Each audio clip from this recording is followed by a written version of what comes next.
Hi, it's Anna Maraki Gerritsen, but call me AMG, and welcome to episode 10 of the Endometriosis Nutritionist TV. Today we're going to talk about pain. It is the number one symptom or problem that all women with endometriosis have in common. The list of symptoms that you can have with endometriosis is enormously long, and we will look at a lot of them over the coming weeks. But pain is what you all have in common. It's what sets endometriosis apart from other diseases that have to do with the female reproductive system. And the pain is debilitating. I don't have to tell you that. But in today's episode, I want to look at some of the different kinds of pain that you can have and what's causing it. So let's start with the big one, right? The one that most of you have, and that is period pain. Now, period pain can be caused by a number of things. One is scar tissue. So when your endometrial-like tissue adheres to for example, the outside of your uterus, when it sheds during your period, it leaves a scar. And so the next time you have your period, when you have your period, your uterus sort of cramps or sort of squeezes to get rid of the endometrial tissue inside your uterus, and that pulls on those scars. So that can be a key reason why you have pain during your period, extra pain during your period. Just the adhesions themselves, or it can be that part of your uterus is adhered to your bowel or any other organs in that area. So of course then when it cramps or when it squeezes, it pulls. So that can cause pain, but it can also mean and that also, we'll talk about some other ones that also causes some other pains. Just inflammation is painful because when you have inflammation, your body also produces chemicals to trigger the nerves to say we're in pain. Your immune system wants your brain to register that something's wrong, and pain is the number one signal. So when you have widespread inflammation, if you have inflammation in your pelvic area, you will have more pain signals coming through as part of your immune response. And then there's also your endometriosis, when you have your period, responds the same way as the endometrial tissue in your uterus. So it bleeds and the tissue sheds. And when the blood, so especially in your pelvic area, if you have endometriosis there, that tissue and that blood will just shed into your pelvic cavity. Now, it's not meant to be there, and it can't go anywhere. So it will go around there, and it will touch organs. It will touch the outside of your uterus. It will touch your ovaries and your fallopian tubes. It could touch your bladder. It can touch your bowel, and your stomach. It can touch all these areas and tissues, and that causes that's like an injury, right? So because that normally doesn't happen, right? The tissue and the blood is normally not there, so it touches all these organs and tissues, and that causes another pain response. So you have these different factors that contribute to more than normal pain when you have your period. So that's one thing, period pain. Now, the other thing that women with endometriosis often have is ovulation pain. So that happens when, even women without endometriosis can have ovulation pain. I always knew when I was ovulating because I would get this cramp, and that can be because when that happens when the follicle on the ovary ruptures to get the egg out, or the egg bursts out of the follicle, or because there can be spasms on your fallopian tubes. And these are normal causes of ovulation pain, but if you have chronic inflammation of your fallopian tubes, or you have endometriosis on your fallopian tubes, that causes more pain, again, because there can be lesions, there can be scar tissue. So that's a main reason for extra ovulation pain, more than normal. So what other types of pain could there be?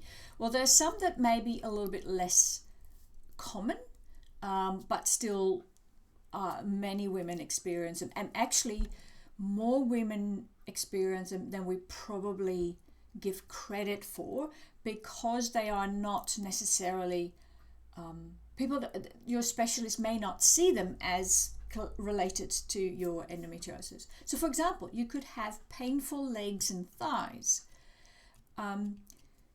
So that can be caused by the nerves in your pelvic cavity being irritated and inflamed, and that can send sensations down to your legs, and it can cause pain in your buttocks, your thighs, and your legs.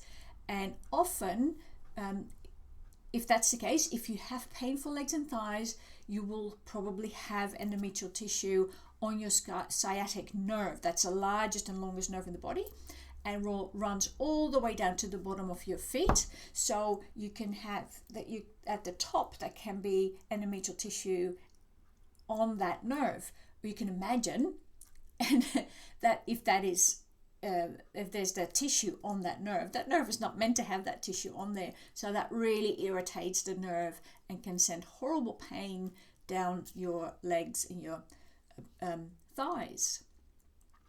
So it's not often acknowledged as a symptom, but 50% of women with endometriosis have painful legs and thighs. So if you have it, don't feel weird about it, but it is a part of endometriosis, and it is a symptom. So, and again, it's about stopping the spread of the endometrial tissue, stopping the inflammation so it can't settle, it can't adhere because there's not that lovely warm environment, so that we can reduce that pain.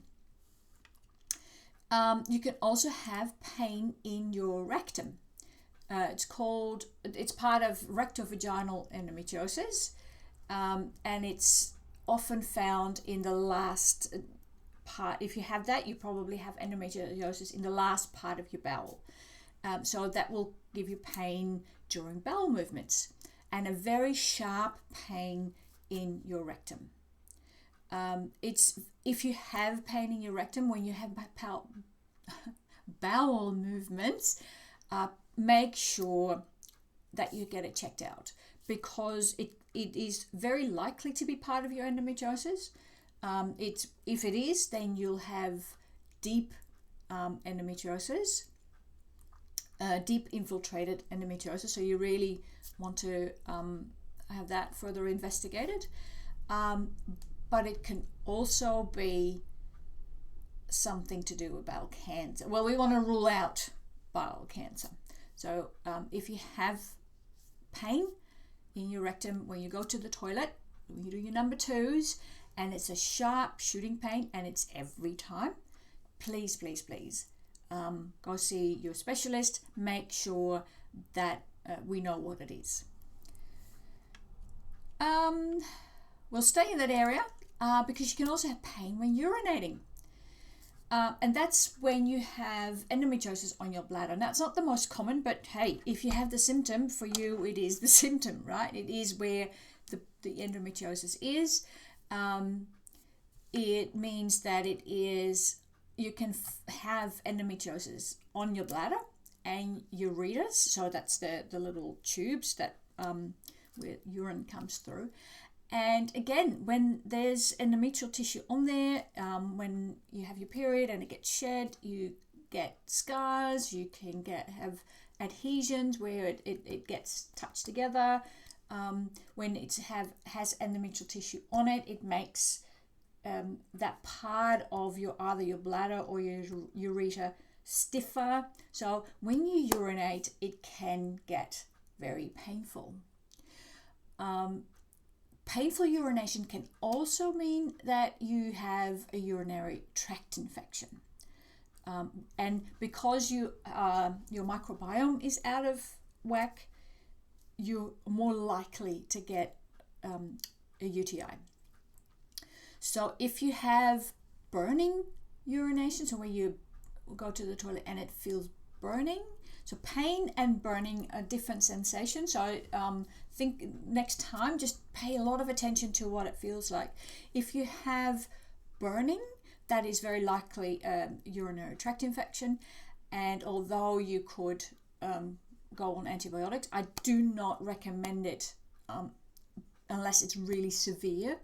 UTIs can really easily be cured by just adding and drinking quite a bit of cranberry juice.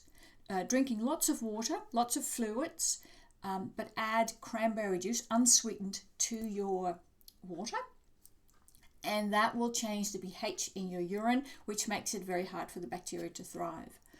The reason I don't recommend you go on antibiotics unless it's really severe is because antibiotics will not only kill the bad bacteria in your bladder, but it will also kill the good bacteria in your gut. And your microbiome is already out of whack. So you're actually making the situation worse, or that you're killing the bacteria that are causing the UTI.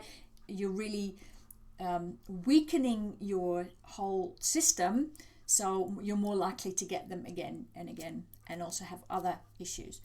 If you do decide that antibiotics are really the way to go because it is quite severe, your UTI, please get in touch so I can let you know what probiotic you need to take together with your antibiotic. What people often do is they go on antibiotics, and then when they're done, they go on probiotics to add bacteria in. Well, one, if you buy the probiotics that you can find in the supermarket, the probiotics are actually not sort of there's just one type or two types and they work for everything. They're very specific what they work for. So if you go on antibiotics, there's a specific strain of probiotics that you need to take to restock, if you like, the bacteria in your gut, and you actually need to do that together with your antibiotics, so you don't go into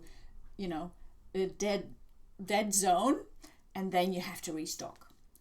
So let me know if that's the case. You can always just shoot me an email and I'm happy to just get back to you with which probiotic, which strain you should take when you go on antibiotics. All right, so that's pain when urinating. Then there's two more I want to talk to you about. One is painful intercourse. A very common problem with endometriosis when you have it around, when your endometrial tissue sits just behind your vagina. So you get again, it's a scar tissue. It's the floating about of tissue and blood when you have your period. The other thing that often happens is if you have painful intercourse, you've experienced it, then the next time you tense up because you expect the pain. So that's kind of the expectation makes the pain worse. And another reason is if you are on hormone treatments, they can often cause, or surgery, you can get a very dry vagina. Now, dry vagina is fairly quick to resolve. I am postmenopausal, and one of my symptoms for menopause is that I have a very dry vagina, and I use vitamin E suppositories and you can get them online. I buy them at iherb.com, and you put them in at night, and it's very soothing. So if that is an issue, that's simply solved by just getting vitamin E suppositories. It's important. So it's important to go on an anti-inflammatory diet. That always is the case. But if you have painful intercourse, you want to make sure that you also get a lot of omega-3 fatty acids. And you may want to have a discussion with your specialist about how to make your intercourse more enjoyable, concerning, certain positions might be easier. It might be about the time of your cycle that is less painful. But I understand that this must have a major impact on your relationship and the joy in your relationship. So it is horrible when you have painful intercourse. And the last one I want to talk to you about is kind of a little bit unusual, and that is chest pain. Because although when we talk about the body, we talk about different cavities, right? We have the pelvic cavity, we have the abdominal cavity, we have the chest cavity, and we kind of talk about it as if they are different chambers, if you like, in the house, rooms in the house, and we can close the doors, but they're all connected. So endometrial tissue endometrial-like cells that turn into endometriosis can go anywhere. And so they can be on your lungs, and they can be on the outside of your heart.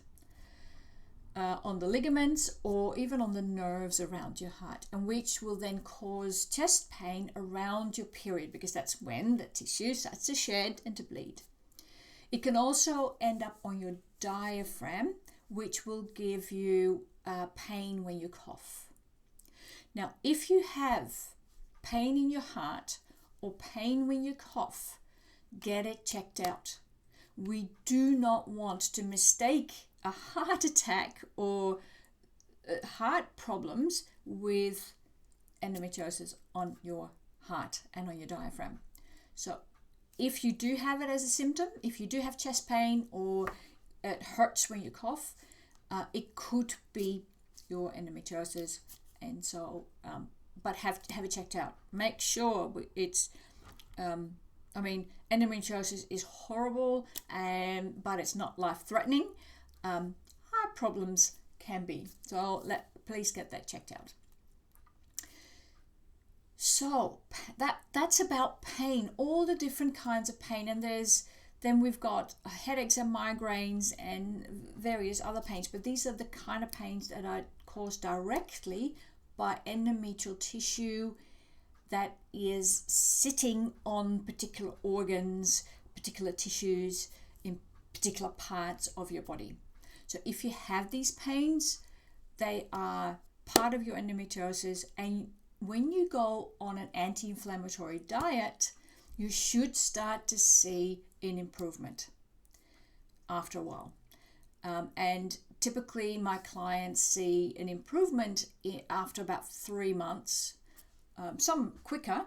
There is an improvement straight up after about a month, but the real improvement happens after about 3 months, 4 months, if you continue on the anti-inflammatory diet. And you can really reduce the pain, all these types of pain. So give it a think, give it a consideration, think about it. All right, so that was today's episode of the Endometriosis Nutritionist TV, and I will talk to you again next week. Bye for now.